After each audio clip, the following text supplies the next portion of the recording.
So as long as man has not got a center, as long as he's, divorced from his own center, not aware about how his consciousness is being manipulated, he will remain open to this kind of manipulation. Fantastic comment on this in Lord of the Rings. They didn't bring it out in the movie, except in one very short line, which is hard to miss, but in the book they emphasize it very, very prominently, that when they approaching the wizard Saruman, who's a character in the story who's basically was a good man turned evil, that the other wizards in the know, or the other elders in the know, continually warn anyone who should approach Saruman to beware his voice. The white wizard approaches. To beware his use of language, because that alone will hypnotize you, and no matter how strong you are, you'll be pulled into his web. Do not let him speak. He will put a spell on us. I just loved that. I thought that was fantastic, a very powerful image. They did bring it out a little bit in the movie, but this whole idea of the seduction of a man's voice and the power of charisma, and the ability, and of course the media uses this a great deal. And you have, this ties back into the whole concept of the god Mercury. If anyone's familiar with the symbolism of Hermes and Mercury and Thoth, and the earlier version of all of these gods was Ogma from the Celtic tradition, and even Herne being the origin of the word Herm or Hermes. It's all Irish Druidic. Those gods were the gods of language. Those gods were the gods of words. Those gods were the gods of communication, with the understanding that communication by words is a phenomenally powerful and important weapon of both the good and the bad side. Interestingly, Ogma, the Celtic god, his other two traits was strength. They taught symbolically like this. Okay, so Ogma is the god of language, but he's also the god of strength. Yes, because language is strength. Language is a form of power. Man who knows how to manipulate language and words is strong. What was his title, his name? They call him the Honey Mouth. Ogma the Honey Mouth, because, and I guess there's even Scandinavian, I think Loki had the power of that, almost a hypnotic, ability with words. Art is, like magic, the science of manipulating symbols, words or images, to achieve changes in consciousness. The very language of magic seems to be talking as much about writing or art as it is about supernatural events. A grimoire, for example, the Book of Spells, is simply a fancy way of saying grammar. Indeed, to cast a spell is simply to spell, to manipulate words, to change people's consciousness.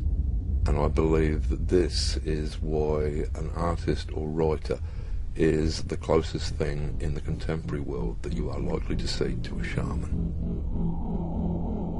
When you hear these talismanic words like control, security, stronger America, strength, realize that they're talismanic words. They're being used against you. They're seduction words to try and get you to accept this because you don't have that. Well, you've been raped of that.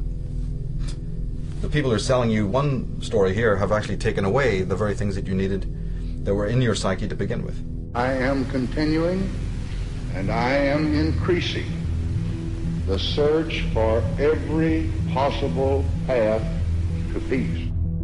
We maintain our strength in order to deter and defend against aggression, to preserve freedom and peace.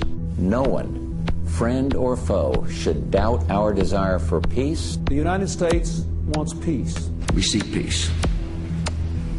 We strive for peace. I pledged in my campaign for the presidency to end the war in a way that we could win the peace. I respect your idealism. I share your concern for peace. I want peace as much as you do.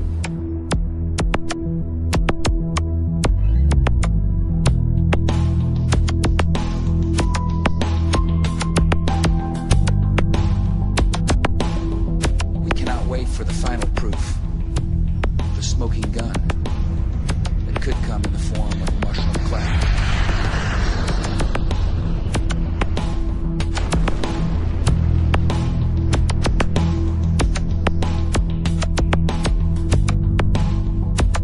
Saddam Hussein recently sought significant quantities of uranium from Africa. There is no doubt that Saddam Hussein now has weapons of mass destruction. Weapons of mass destruction. Botulinum, VX, sarin, nerve agent. Iraq and Al-Qaeda. Iraq and Al-Qaeda. Terrorism, cyber attacks, Nuclear program. biological weapons, cruise missiles, ballistic missiles. Chemical and biological weapons. Iraq has weapons of mass destruction. President Bush has said Iraq has weapons of mass destruction.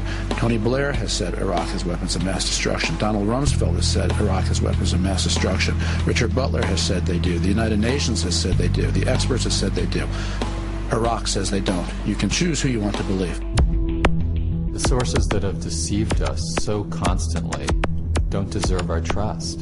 And to the extent that we give them our trust, we set ourselves up to be scammed again and again.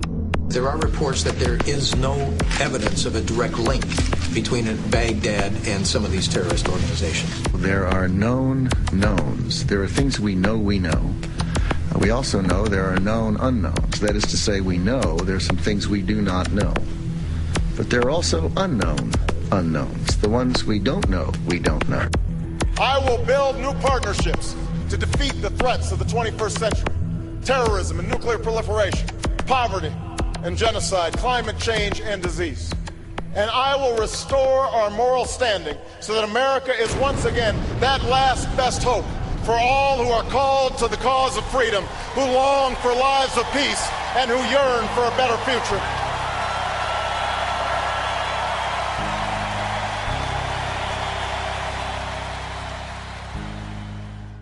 And this is used endlessly in the media by the drip feed method of just constantly downloading the same idiotic memes that you consciously would think you resist.